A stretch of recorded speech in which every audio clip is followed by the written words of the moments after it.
All right, let's go.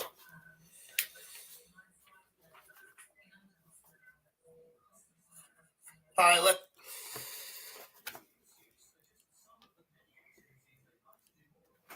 what's up, y'all? What's going on? Today, we're going to be doing some Julius Caesar. What's up? Shout out to everybody out there. Let's get our daily dose of some literary analysis. Let's see.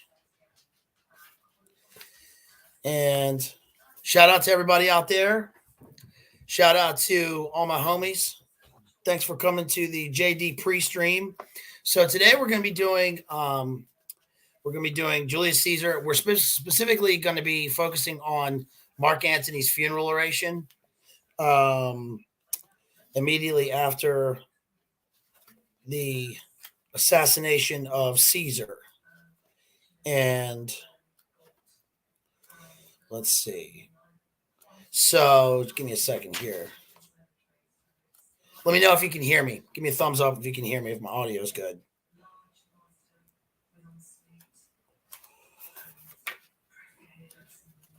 Okay. So, yes, today we're going to be doing Julius Caesar, Mark Antony's funeral oration. And this is probably the greatest eulogy, the greatest funeral oration of all time. And so this is one of Shakespeare's masterpieces, and it's an interesting play. Julius Caesar is an interesting play because it's one of his histories. It's not, again, it's not one of Shakespeare's tragedies. It's a history. Shakespeare wrote really three genres of play, right? He wrote tragedy, comedy, and history. This one goes back, sort of takes a break from the British, the Henriade cycle, right? He does plays set in Italy. We did Macbeth's tragedy set in Scotland. But today we're going to be doing Julius Caesar set in Rome. His sources are varied. We think of Livy, we think of Suetonius, Tacitus. Shakespeare took a lot from Ovid, not for this, but and really we're just going to be focusing on the funeral oration of Mark Antony. I'm just trying to get some last things here. And let's see. Yeah, okay. So a good place to start with this is, and shout out to all the homies out there. And again, immediately after the stream, we're going to be jumping over to Jay's analysis, Jay Dyer on YouTube. You can also see it at his website, jaysanalysis.com. So we'll all be hanging out there. We'll all be in his house after this. But I just thought I would focus today on a couple of ideas from Julius Caesar. We're not going to cover the whole play. We're just going to be covering mainly the funeral oration and a couple of historical aspects. This is an interesting play because it covers really this one speech is a great example of argumentation and persuasive argument and the political speech. So when we think of political speeches, we think of political speeches, we think of basically the speaker speaking directly to, it's like emotion beamed directly to the brain. The great political speech will try to leave out anything intellectual because you're speaking to the mob. And this play is a great example of that because he's going to be speaking directly to a mob of plebs, the vulgar vulgaris, right? The people.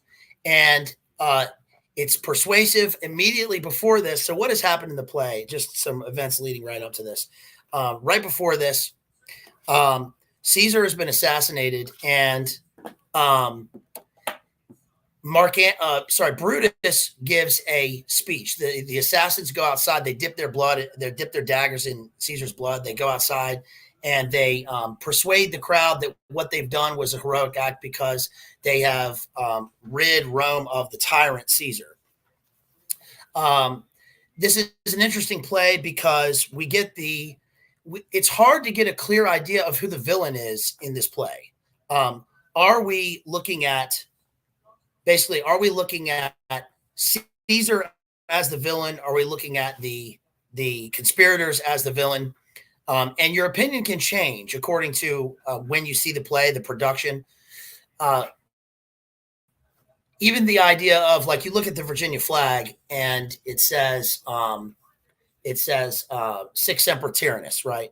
Thus always to tyrants, which is like virtue is conquering the tyrant. There's the conquered tyrant's crown on the ground.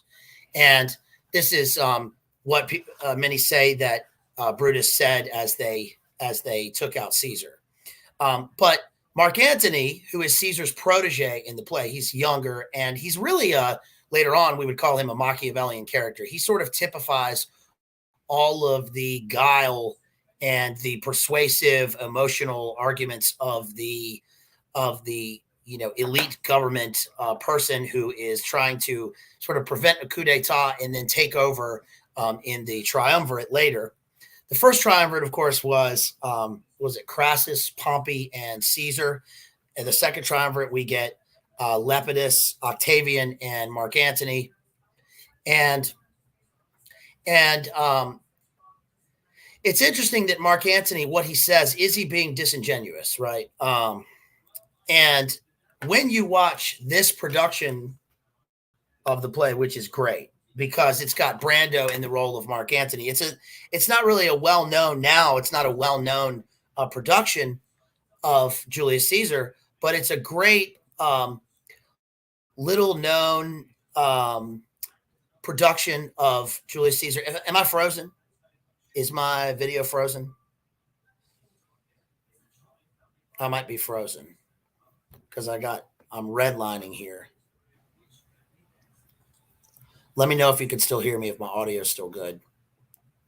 Okay, so I keep redlining. So this is, this is a great production of Julius Caesar. Thank you, ADH. Appreciate you. It shows I'm redlining, but I should be okay. Because we can see that Mark Antony embodies all of the spirit, Brando embodies all of the spirit of Mark Antony, but he seems to be using this, right, letting no tragedy go to waste. And just before I dive into the speech, a couple of good examples, if you're interested in Roman history, some good Roman books. Hey, what's up, TGF? Would be, this is a classic right here. This is Gibbon's Decline and Fall of the Roman Empire. This is a great book. It's one of the classics of Roman literature. It's about ancient Rome. We also get Tacitus and the Annals of Imperial Rome. This is a book that I've read. It's one of my favorite books. We also get Suetonius's The 12 Caesars. Great book. One of the classics. And they're so well written. I tend to read a lot of mainly history, poetry. I read a lot of my interest in history tend to go from ancient Rome to 20th century history, geopolitics, and I don't read a lot of fiction, but that's okay because this material is so much more interesting than fiction. Now, fiction gives us a lot of revelatory information and truth that oftentimes history cannot, especially depending on which history you're reading and the publisher. But anyway, today we're going to be reading Julius Caesar. Okay, so this is his funeral oration, and this is, let's see, this is Act 3, Scene 2 of Shakespeare's Julius Caesar. I'm just reading from an old Folger edition of Caesar, and if you're interested, you should try to go to the Folger Library in DC, the Abigail Folger Chas Manson Library. No, but they do have some of the. I think they have an original edition of Shakespeare's. They have a copy of his first folio, and it's a great place if you're interested in Shakespeare. So we're going to start off with the famous funeral oration of Mark Antony. He comes out and he says, "Friends, Romans, countrymen, lend me your ears. I come to bury Caesar, not to praise him. The evil that men do lives after them. The good is oft interred with their bones. So let it be with Caesar. The noble Brutus hath told you Caesar was ambitious. If it were so, it was a grievous fault, and grievously hath Caesar answered it. Here, under leave of Brutus and the rest, for Brutus is an honorable man. So are they all honorable men. Come I to speak in Caesar's funeral.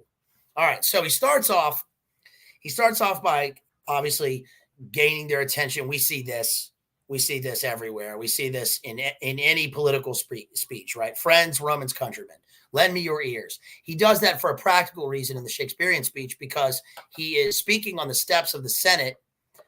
If you've never been to Rome, I don't know if you'll ever get a chance now, obviously. But if you ever have been to Rome, you'll know that you can still go down to the Roman Senate and see where this happened. It's pretty amazing.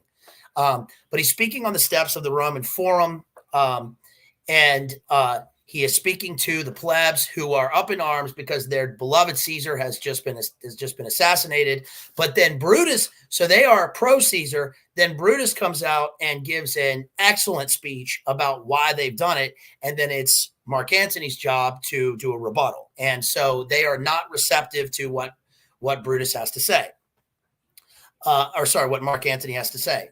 But he's going to get their attention right away, and he's going to say, and remember, he says here, the evil that men do lives after them. The good is oft interred with their bones. So let it be with Caesar. In other words, great men, great people are often forgotten at their death, right? And we just remember their faults. Great men, meaning not necessarily virtuous or good men, but men who have power. Right, the great men of history. He says the noble. He makes friends with them at first, with the mob, and he says the noble Brutus hath told you Caesar was ambitious. And remember, Brutus has just announced to the crowd that they killed Caesar because he was ambitious, because of his tyranny, because he wanted to make slaves of them and rule over them all. He says, if it were so, it was a grievous fault. And grievously hath Caesar answered it. In other words, he answered it because they killed him, because he's dead, right? Here, under leave of Brutus and the rest.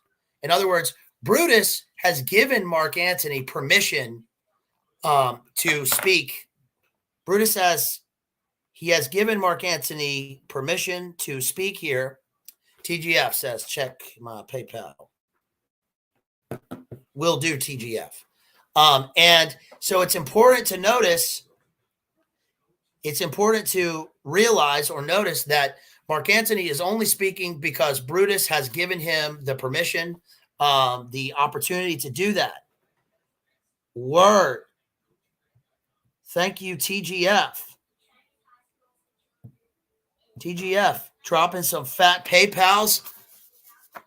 I appreciate it, homeboy. Let's see. Did I get a message? Did you send me a message with it? Really appreciate it. Thank you guys for dropping your fat PayPals and your fat cash out to me. Thank you for the mods for keep posting it, for continuing to post those links. I really appreciate you. So let's see. Yes, again, Brutus has given Mark Antony permission to speak, which is interesting because Cassius has told him, listen, dude, do not let Mark Antony speak in the forum. In fact, Cassius wanted to go ahead and get rid of Mark Antony with Caesar. He thought that was an important, if they're going to go with a coup, they should be going all in with the coup, right? But Brutus, who Mark Antony says is an honorable man, and the important thing to notice here is that the repetition of numbers and the repetition of statements, and remember, he starts off by speaking in threes, right? Friends, Romans, countrymen. He goes from the nearest, right? They are friends of his. He endears them to him. Then he goes to Romans. Then he says, we're all part of this country, right? And he's gonna repeat things in threes in the speech. Brutus has given him permission to speak. He says, Brutus is an honorable man. So are they all honorable men. And it's important to notice here that as far as we can assume, Mark Antony is being genuine here. He's speaking genuinely. He's saying that they are honorable men. After all, one of the things that we see in the play is that Shakespeare does make Brutus an honorable man. He does what he does out of the purest of intentions. Cassius, on the other hand, he does not. Now, we, the reader, and with the looking in hindsight, can argue whether that's true or not. Did they get rid of a tyrant, or is Brutus mistaken in his, or has he been duped by Cassius and they get rid of a good guy? That's sort of up to us to decide from the play. He says, Mark Antony continues, so he continues here, and this is what I was saying earlier. This is a great example of think back to your days of like writing essays in high school, right? This is a perfect example of how you make an argument, because what he does here is, this is like the 5-paragraph essay, but in a play, right? So he's got an introductory paragraph. We just got that, except we're not reading paragraphs, obviously, because this is verse. But if we were putting this in an essay, that would have been the introductory paragraph. We had an introduction. We had a statement leading from the introduction to this thesis statement, his opinion about this matter. Then we're going to have his 3 reasons why his opinion is such, right? After that, we're going to have his 3 sort of body paragraphs, if you will, where he explains it. And then we're going to have a concluding statement, finishing off with the status quo and the reasons that it will change or remain the same. So he begins here. He says, he was my friend, faithful and just to me. Now, he actually says, he was my friend, faithful and just to me, which means sort of, again, this is the idea of the Shakespearean pun here, right? He's saying Caesar was my friend. He was faithful and he was my friend, right? He begins again, like he did at the beginning, friends. He's mirroring what he did in his introductory statement, friends. And he's saying Caesar was his friend and he was only my friend. He was my best friend. But he's also saying just, as in he was just, right? He had a sense of justice. But, and then he gives a counter argument. But Brutus says he was ambitious, and Brutus is an honorable man. Here's a second reason. He hath brought many captives home to Rome, whose ransoms did the general coffers fill. Did this in Caesar seem ambitious? In other words, Caesar was a war hero, right? Ilia iacta est, right? The die is cast. He crossed the Rubicon. Veni, vidi, vici. Yes, he came, he saw, he conquered. And when he conquered and he crossed the Rubicon and won the Civil War, which is what this not immediately, but this follows the Roman Civil War, he brought many captives home to Rome whom he sold for ransom, right? This continued into the Middle Ages, right? You would capture your enemy. Let's say he was a general, right? Or a prince or the king himself, and you would ransom him back to his home country for a huge amount of money, which would enrich your country, right? It would enrich your coffers. Plus, not only that, but the glory, right? The glory of this. He says, did this in Caesar seem ambitious? Here's a great one. When that the poor have cried, Caesar hath wept. Ambition should be made of sterner stuff. Yet Brutus says he was ambitious, and Brutus is an honorable man. In other words, let's appeal to the common person here. Yes? That's right. Thank you. Yes, Crispy. Crispy says Brutus Mark Antony with that silver tongue, right? He says, again, let me repeat that part. He said, when that the poor have cried, Caesar hath wept. This is pure Bubba, right? I feel your pain. I feel your pain. Am I glitching? Hopefully I'm not glitching. If I am, it's probably my signal, but it looks good right now. So in other words, he started with himself. Then he went to the plebs. Ambition should be made of sterner stuff. Right? In other words, if Caesar is ambitious, then How was he ambitious when he cried for the poor? Right. How dare you? How dare you? How could he have been ambitious? Notice that he's starting to disagree with his own arguments and counter arguments, slipping it in there, right? That maybe you guys should change your mind. Look, the key to this is Mark Antony knows he can't go out and immediately say, these guys killed the good guy, because nobody will believe him, right? They've just had their minds changed. And we know that it is very difficult for an individual to change their mind, right? Cognitive dissonance. Look at the world we live in now. If everybody is telling you one thing, then most people are going to go along with what they say. They don't have critical thinking. They lack the critical thinking skills to think, well, maybe because everybody's saying one thing, I should perhaps think about the opposite. But they've just had their minds changed by Brutus. So now Mark Antony knows I have to go about this really covertly, surreptitiously. He says, you all did see that on the Lupercal, I thrice presented him a kingly crown, which he did thrice refuse. Was this ambition? Yet Brutus says he was ambitious, and sure, he is an honorable man. I speak not to disprove what Brutus spoke, but here I am to speak what I do know. You all did love him once, not without cause. What cause withholds you then to mourn for him?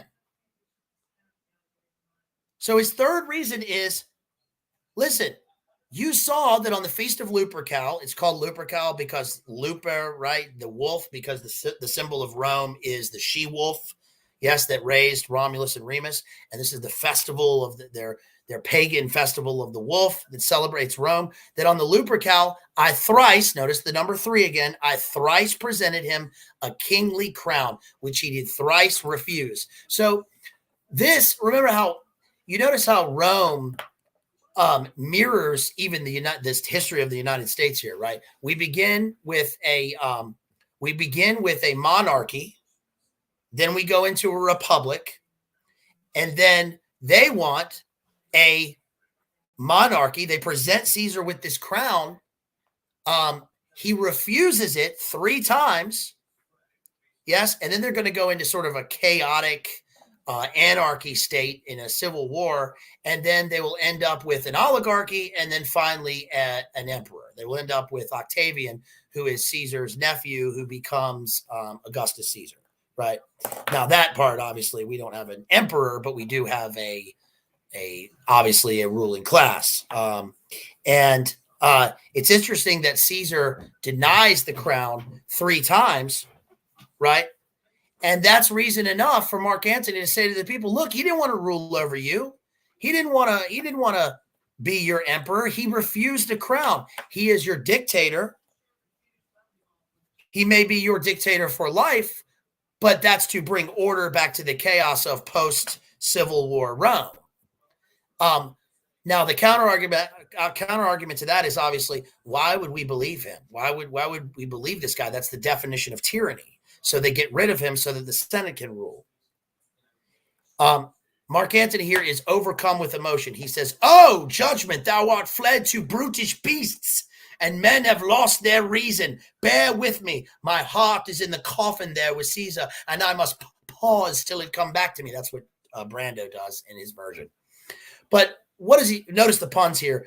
Brutish beast is a little bit of a neurolinguistic, hypnotic sort of, it's a subliminal signal, right? It's saying to the people, brutish beast is obviously a pun on Brutus, yes, and that the beasts have taken over and have destroyed reason. Also notice the continuation of the pun, brutish beast, and then bear with me. Right. And he says, my heart is in the coffin there with Caesar, and I must pause till it come back to me. Pause. Notice that again, another pun here. He says in line 117, and I must pause. Pause is like pause, like bear pause. So what's he doing here? He is persuading the plebs. He's persuading the audience, the crowd, He's persuading the crowd that these guys are wrong. And then he finishes off his speech with pure emotion. He gave his persuasive 3 reasons, and now he's going to completely emote to the audience, right? He says, I'm so upset that my heart is in the coffin there with Caesar. And he points down at the body of Caesar, because in the play, the body of Caesar is lying there prostrate in front of the people. The plebs then speak, and they say basically, I'm wondering, maybe this guy is making some sense, because they're overcome with emotion. Remember, the great political speaker, the great powers cannot speak to the people in a mass audience in an intellectual way. They have to dumb it down. They have to purely emote. People in general are more persuaded and changed by pure emotion than they are by anything intellectual.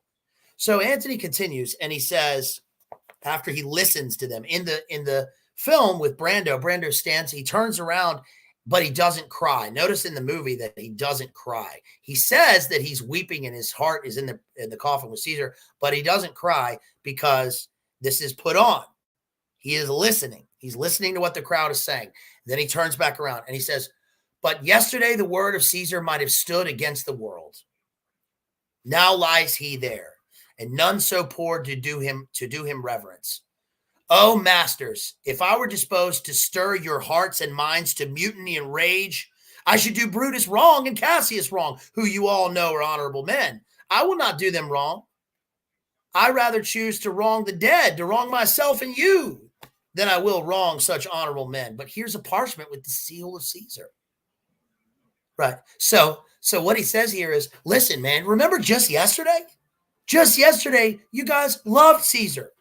And what I could do right now is I could say, hey, I could whip you up into rage and say, let's kill Brutus. Let's kill Cassius. Let's kill all the conspirators. Let's tear this place apart. But I'm not going to do that. I'm not going to do that because I'm giving a funeral. I'm giving a eulogy here for my friend. This is obviously a trick, right? We know that by saying that, he's going to do that. We know that whenever the politician says, I'm not going to do something, that's the thing that they're doing. He says, but here's a parchment with the seal of Caesar. And he pulls out a scroll, right? He pulls out a parchment that he says Caesar wrote. And what do you think it's going to be? Do you remember what it is? If you've read this, do you remember what he pulls out here?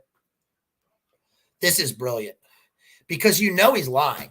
He pulls out the will of Caesar. He says, look, I just happen to have his will right here. Now, are they going to demand to see the will? They're going to demand that Mark Antony reads the will. They're not going to demand to see it because they don't want evidence. We don't want evidence, right? We only want to hear what he says the will is about. And it's very convenient that he has the will. He says, I found it in his closet. That's hilarious. I just realized that line. Line 141. Act 3, Scene 2. I found it in his closet. So in other words, Mark Antony is chilling at home. He hears that Caesar, right, whom he's basically apprenticing to, right, has been assassinated by these dudes, his fellow senators. He knows that he's still alive somehow. He runs over to Caesar's house, checks in his closet, and finds the will, and then makes it over there in like 5 minutes. Interesting. But see, Brutus and Cassius can't do anything about this now because if they stop the speech, then it looks like they're guilty. He says, 'tis his will. Will here, I think, is also, we're punning on the word will. This is obviously one of Shakespeare's clever puns, right? His will, Shakespeare, but also it's his will. It's what he willed. This is what he wanted, but he kept it closeted up inside himself because this is what he intended for the Roman people. So says Mark Antony. Let but the commons hear this testament, which pardon me, I do not mean to read. And they would go and kiss dead Caesar's wounds and dip their napkins in his sacred blood. Yea, beg a hair of him for memory and dying, mention it within their wills, bequeathing it as a rich legacy unto their issue. In other words, I got the will, but listen, pardon me, I'm not going to read it. I'm not going to read the will. I know now that I've mentioned the will, I know you want me to read the will. I want you, I know that you want to know what Caesar left to you in his own personal will, but I can't read that right now. So what does that do? Obviously, this creates demand amongst the plebs to read the will. They say, we'll hear the will. Read it, Mark Antony. The will, the will. We will hear Caesar's will. He says, have patience, gentle friends. I must not read it. It is not meet you know how Caesar loved you. You can't know how much Caesar loved you. You can't know. You can't handle the truth. You are not wood. You are not stones, but men. And being men, hearing the will of Caesar, it will inflame you. It will make you mad. 'Tis good you know not that you are his heirs. For if you should, oh, what would come of it? So he's got him. He's already got him. He says to the crowd, you can't know that each one of you was Caesar's heir, right? He cared about you is what Mark Antony's saying. He cared about you. That's right. That's right, Stephen. Yeah, folks, listen, I'm not bragging, but we went into Caesar's closet and we have the documents, folks. We have stacks and stacks of documents here. You can't know that you were Caesar's heir.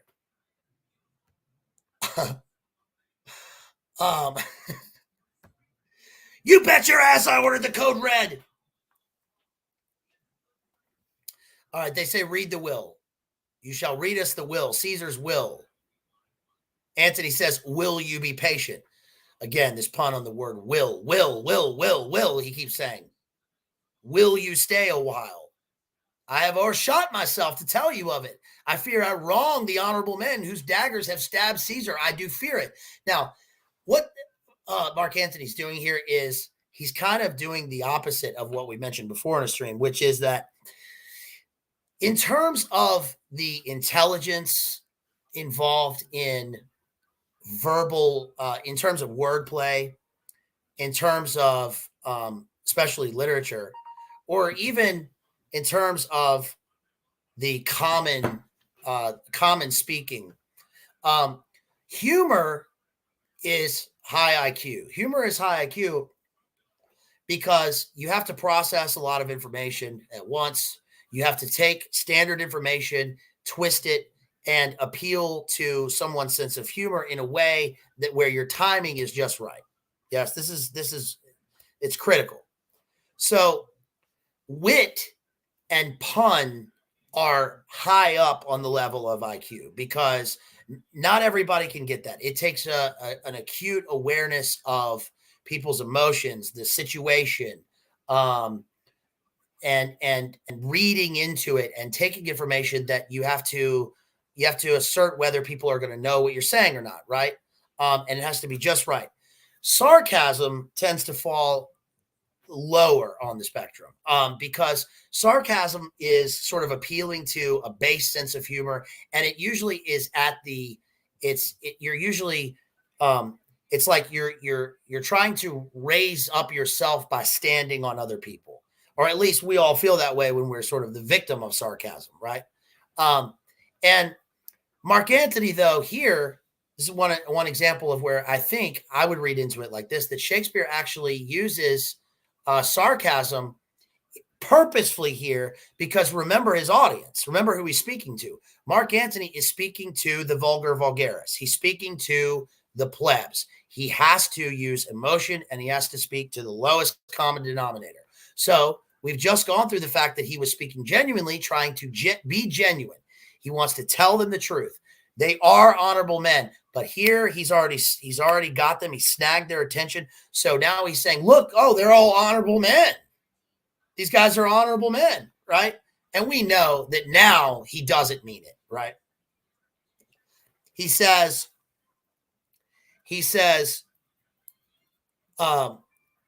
their daggers have stabbed Caesar. I do fear it. And then the plebs say they were traitors, honorable men, the will, the testament. They were villains, murderers, the will, read the will. He's got them, right? Now they are completely on his side. He says, you will compel me then to read the will? Then make a ring about the corpse of Caesar, and let me show you him that made the will. Shall I descend, and will you give me leave? So he's doing a couple things here. This is great stagecraft, right? He's saying, oh, you want me to read the will? Okay, well, first, before I read the will, let me tell you a little bit about Caesar, who's down here. He's on your level. He's actually lower because he's dead. He's been literally debased, right? He's been murdered. His body has been desecrated. So will you let me, who's up here speaking, come down to you on your level like we're friends? And I'm going to tell you a little bit about this great guy, Caesar. They make a ring for him. And he says, nay, press not so upon me. Stand far off. Right? Let me speak to everybody here. Make some room. I got to tell you about this guy. They say stand back. Now, his saying stand back is kind of a quick little test. It's a power move because he's commanding them move back. He's one guy against, a million people out there, and they listen to him and they start to do what he says to do. He says, if you have tears, prepare to shed them now. So we're getting into drama mode here. He says, you all do know this mantle. I remember the first time ever Caesar put it on. 'Twas on a summer's evening in his tent. That day he overcame the Nervii. Look, in this place ran Cassius's dagger through. See what a rent the envious Casca made. Rent means they tore it, right? They rent the garment. So he's saying, look what Caesar's wearing here. He's wearing this glorious toga, and look how it's been besmeared with his own blood. Look where these guys tore it with their daggers. The envious Casca, one of the conspirators. Through this, the well-beloved Brutus stabbed, and as he plucked his cursed steel away, mark how the blood of Caesar followed it, as rushing out of doors to be resolved if Brutus so unkindly knocked or no. For Brutus, as you know, was Caesar's angel. Judge, oh you gods, how dearly Caesar loved him. In other words, what do we all know?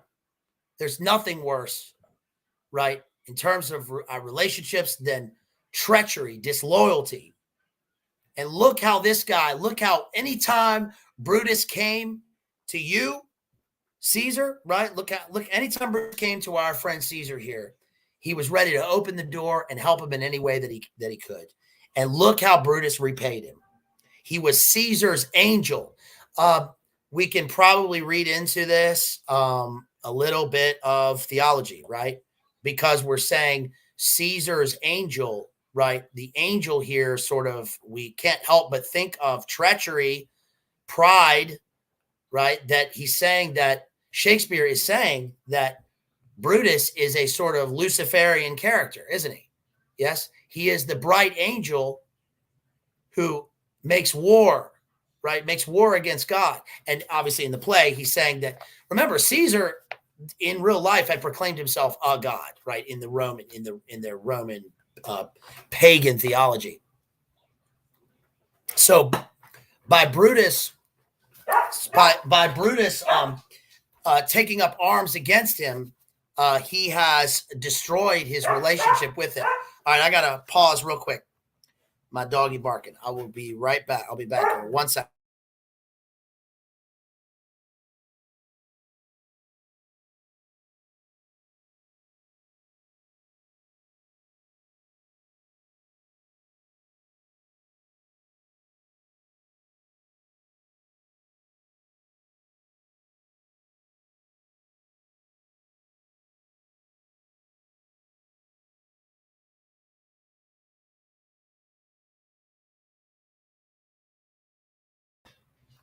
All right, we're back. Here we go. He says, let's see, we're still in Act 3, Scene 2. He says, this was the most unkindest cut of all. For when the noble Caesar saw him stab, ingratitude more strong than traitor's arms quite vanquished him. Yes? In other words, when Caesar saw who was killing him, right, et tu, Brute, then fall Caesar. Yes, girl doggy. She beautiful girl doggy. So So, so when he sees that it is his friend, when he sees that it is Brutus stabbing him, now we all think of Caesar. We all think of Caesar being best friends with Brutus, and that is probably almost certainly, not true. But it's good for the speech, and Shakespeare through Brutus, through Mark Antony, makes it seem like it's his best friend. He says, "For when the noble Caesar saw him stab, ingratitude more strong than traitors' arms quite vanquished him. Then burst his mighty heart, and in his mantle, muffling up his face, even at the base of Pompey's statue, which all the while ran blood, great Caesar fell. Oh, what a fall was there, my countrymen! Then I and you and all of us fell down, whilst bloody treason flourished over us. Oh, now you weep, and I perceive you feel the dint of pity. These are gracious drops, kind souls. What? Weep you when you but behold our Caesar's vesture wounded? Look you here. Here is himself marred as you see with traitors." So what he says here is basically, oh, and by the way, the name is pronounced Pompey. Pompeii is the city, right, destroyed by Vesuvius. Pompey is the great Roman general who was the hero of Rome and whom later Caesar fought in the war when Caesar was coming back. They demanded that Pompey disarm him. He crossed the Rubicon, which started the war, and Caesar later defeats Pompey. But there's a statue of Pompey the Great at which he is assassinated and which runs with blood. Also in the play, there's a scene where Caesar's wife has a dream that there's a statue of Caesar that is running with blood. And she says, don't go, right, on the Ides of March. It's almost the Ides of March. She says, on the Ides of March, don't go into the Senate. And Caesar says, why? And she basically says, because I saw your statue running with blood and something bad's going to happen to you. And Caesar's response is, no. That's not what happened. You saw a statue of me running with blood because the blood is the blood of Rome runs through my veins, and I'm feeding the people, right? I'm feeding the people. They're living almost this vampiric image, right? They're living on my blood. We could say that Caesar obviously thinks himself immortal. He thinks himself a god because he thinks that he is the blood, the lifeblood of the people. But he is assassinated at the statue of Pompey. And Mark Antony here comes to sort of the crux or the volta, the shift, the change of his argument. Because at this moment, at the end of that little argument, he lifts up the sheet that's covering Caesar and they see the actual dead body of Caesar, right? So this is mass trauma. This is a traumatic ritual which will serve to initiate the people into this new blood war, and they will be enraged. They will take this as a personal slight, and they will take over Rome. They will burn Rome to the ground and start a war, join the ranks, follow the conspirators to the ends of the earth and kill them. And then Mark Antony will be put in power with Octavian. There's just one more monologue here. He says, "Good friends, sweet friends, let me not stir you up to such a sudden flood of mutiny. They that have done this deed are honorable. What private griefs they have, alas, I know not that made them do it. They are wise and honorable, and will no doubt with reasons answer you. I come not, friends, to steal away your hearts. I am no orator as Brutus is, but as you know me all, a plain, blunt man that loved my friend, and that they know full well that gave me public leave to speak of him. For I have neither wit nor words, nor worth, action, nor utterance, nor the power of speech to stir men's blood. I only speak right on. I tell you that which you yourselves do know. Show you sweet Caesar's wounds, poor dumb mouths, and bid them speak for me. But were I Brutus and Brutus Antony, There where an Antony would ruffle up your spirits and put a tongue in every wound of Caesar that should move the stones of Rome to rise and mutiny. So he says here, remember, this is a quiet moment. This is a soft moment. The blood has been boiling. This is a soft moment where he's telling the people, look, I'm just a regular guy like you. Of course, he's not a regular guy like them. Brutus is not a regular guy. He's a celebrity. He's like big time. He's young. He's a bachelor. He's handsome. He's a warrior. He's smart. He's brilliant. He's witty. And of course, he does what all great speakers, what all orators do is he begins by saying, look, I'm no public speaker. Okay, so look, whenever a politician, right? Whenever a politician or a public figure stands up and gives a speech to us and tells us, look, I'm no public speaker. I'm no good at speaking and I'm not witty. The opposite is true. That person is going to give the most amazing speech. They are going to be absolutely amazing. And that's what Brutus does here.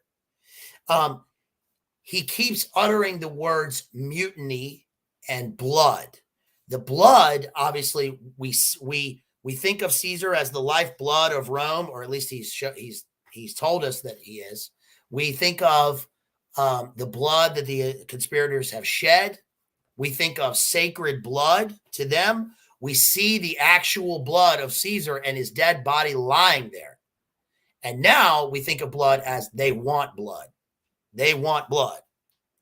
And making the stones rise in mutiny. The image I like the most in this is the idea of sweet Caesar's wounds, poor dumb mouths, and bid them speak for me. Because as we mentioned in the last stream, check out our last stream, which was William Butler Yeats, Wilfred Owen. In the discussion of Wilfred Owen's Dulce et Decorum Est, we get the smiling belly, right? So here we get the dumb mouths because the wound that the dagger makes in the skin creates a slit like a mouth, and the ruby lips, the blood is speaking. So the mouths, the wounds of Caesar are speaking to us listening to this, but they are dumb, right? They are dumb because the blood has stopped flowing. They cannot speak anymore, and Caesar himself is dead. The people say, basically, we're going to go get these guys. And they start to, yes, I drink your milkshake. They start to turn around and they start to tear apart the forum. But Antony, he's not ready. They're not ready yet. And he says, what? He says, why, friends? You go to do not what? You know not what? Wherein as Caesar hath deserved your loves. Alas, you know not. I must tell you then, you have forgot the will I told you of. They say, oh my God, the will. We forgot the will. Read the will. He said, here is the will. And under Caesar's seal to every Roman citizen, he gives to every several man 75 drachmas. Yo, he gives them 75 drachmas, man. He's dropping some coin. This dude died and he gave us his money. We're poor people, right? We're poor. We're out here. We want some money. And this guy gave it to us. Now, of course, there's no way to prove this. And Mark Antony is probably just making this up, but it sure sounds nice. Give the people some money, right? Placate them, satiate them. He says, moreover, there's one more thing. Moreover, he hath left you all his walks, his private arbors, and new planted orchards on this side Tiber. He hath left them you, and to you heirs forever common pleasures to walk abroad and recreate yourselves. All right. So he says, look, he also left you all of his land for you to walk abroad and recreate yourselves. I love that verb, recreate, right? You can go. And these are now parks, all of his land, Caesar came from a wealthy family, right? One of the elite families. He left you all of his land. You can now go to his land because it's a public park and you can walk abroad and recreate yourselves. He says, here was a Caesar. When comes such another? And at that moment, they riot. They burn. They turn around and they burn the city down. They destroy the forum. They burn everything. They go looking for these people and they want blood.